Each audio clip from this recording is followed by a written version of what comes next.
हमारी मांग पूरी करो। किसान जिंदाबाद, हमारी मांग पूरी करो। क्या कुछ मांगे हैं बाढ़ सचिव की भाई साहब? सबसे पहले तो आपके झक्कास भारत न्यूज़ को बहुत बहुत धन्यवाद देंगे, जो कि हम बाढ़ सचिवों की आवाज़ बिहार सरकार तक पहुंचाने के बहुत बड़ा काम कर रहे हैं। हम लोगों का मांग एक बहुत छोटा सा मांग है, जो उस समय के नेता प्रतिपक्ष और अभी के वर्तमान डिप्टी सीएम हम लोगों के बीच में धरना प्रदर्शन में आकर के वादा किए थे, वो सिर्फ अपने वादे को पूरा कर दें। वो वादा किए थे कि हमारी सरकार बिहार में आती है तो हम बाढ़ सचिवों को अस्थायी करेंगे। तो सबसे पहले हम चलते हैं कि बाढ़ सचिव है क्या। 14 जुलाई 2017 को बिहार सरकार के वेबसाइट पर एक नोटिफिकेशन आया था। नोटिफिकेशन में यह था कि 8500 पंचायतों में 1.25 लाख का सर्विस एक साथ। जब उस समय 14 जुलाई 2017 में नोटिफिकेशन आया था कि 1.25 लाख वार्डों में सर्विस एक साथ, तो उसी नोटिफिकेशन पर बिहार सरकार एक कमेटी बनाया था। उस कमेटी में था 7 निश्चय योजना, नली गली 7 निश्चय योजना के अंतर्गत काम करना था। उस नोटिफिकेशन में यह था कि 10वीं पास योग्यता के आधार पर बाढ़ सचिव का चयन होगा। ये सरकारी बिहार सरकार के वेबसाइट पर निकला था 14 जुलाई 2017 को, जिसको कि आप देख सकते हैं, बिहार गवर्नमेंट जॉब नोटिफिकेशन। यहाँ पर सारा वेबसाइट पे उनका दिया हुआ था।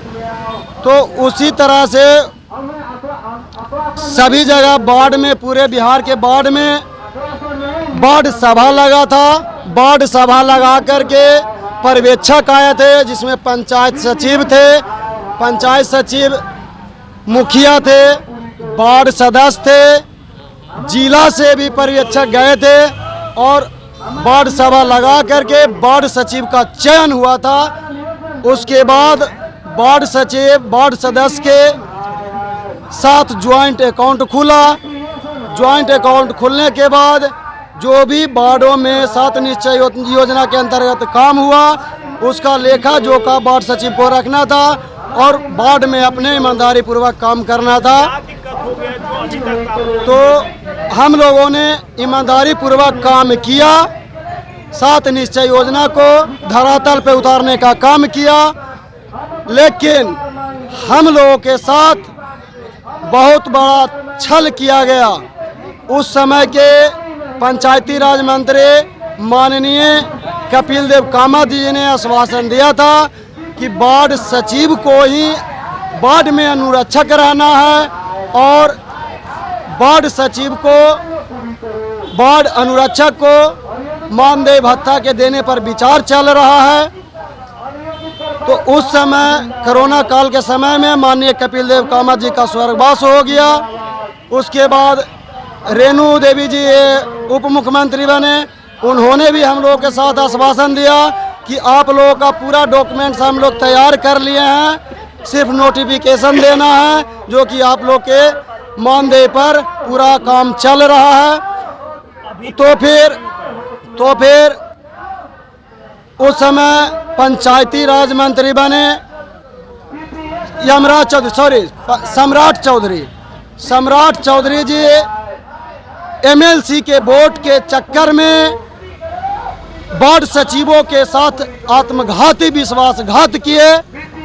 बाढ़ सचिव को दोबारा से हर बाढ़ में गठन करवाने का लेटर निकलवा दिए तानाशाही निर्देशक डॉक्टर रंजीत कुमार सिंह के द्वारा, जिसका पत्रांक संख्या 7219/13/12/2021 को निकला था।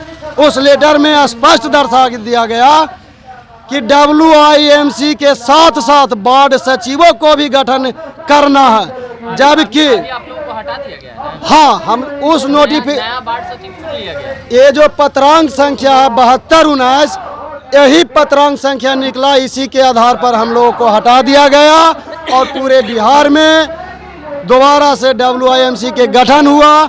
WIMC के गठन के साथ साथ वार्ड सचिव का भी गठन कर लिया गया, वार्ड सचिव का भी गठन कर लिया गया, जबकि हम लोगों के नियमावली में कहीं नहीं है। राज्यपाल के नियमावली, राज्यपाल द्वारा जो भी पास नियमावली है उसको नियमावली के सरकार देखे। अभी जिसका हुआ है आप लोग को हटा के उसका अस्थायी हो गया है कि उस साल के 2-3 कहीं पे लिखा हुआ नहीं है, कहीं पे लिखा हुआ नहीं है कि वार्ड सचिव को 2 साल के लिए रखना है कि 5 साल के लिए रखा है। आप कब बने वार्ड सचिव? हम बने थे 2017 में। 17 के पहले भी वार्ड सचिव होंगे? नहीं, 17 के पहले 2017 में ही 7 निश्चय योजना लागू हुआ था और 7 निश्चय योजना। क्या मांगे हैं वार्ड सचिव में आप? हम लोगों का सिर्फ एक ही मांग है, पत्रांक संख्या 7219 को निरस्त करें और जो कार्य पहले से वार्ड सचिव किए हैं उनको अनुभव और कार्य कुशलता के अनुसार वही वार्ड सचिव से काम लिया जाए। हम लोगों को वेतन नहीं मिलता है, वेतन के लिए मानदेय के लिए सरकार विचार कर रही थी। नियुक्ति कैसे होती है वार्ड सचिव का? वार्ड सचिव का चुनाव से नियुक्ति नहीं होता है, वार्ड सचिव का चयन होता है। चयन का प्रक्रिया है, करता है जन पंचायत की प्रखंड? चयन का प्रक्रिया है, जिला से पर्यवेक्षक जाएंगे, प्रखंड से पर्यवेक्षक जाएंगे, पंचायत सचिव रहेंगे, उसके बाद मुखिया जी रहेंगे, वार्ड सदस्य रहेंगे, वार्ड सदस्य के अध्यक्षता में वार्ड के सभी लोग रहेंगे। वार्ड के सभी लोग के बीच में जो मैट्रिक पास